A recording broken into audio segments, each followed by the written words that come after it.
tiếp ba bắt này bắt thẳng lòng bắt nhưng lớn cái hết nhà pi đang máu bắt lớn cái nhà pi là chóp nhưng cái do là lịch buồn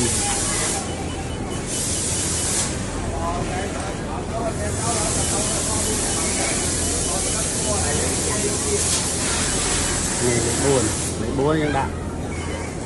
on nè on đi nhưng tèo này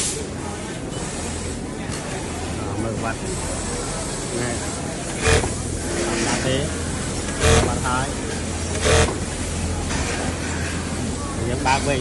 vây nhưng cho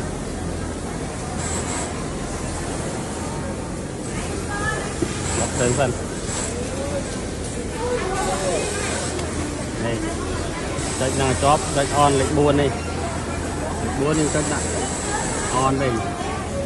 on hơi béo ok cắt bọt ok mình ôm miệng nó chào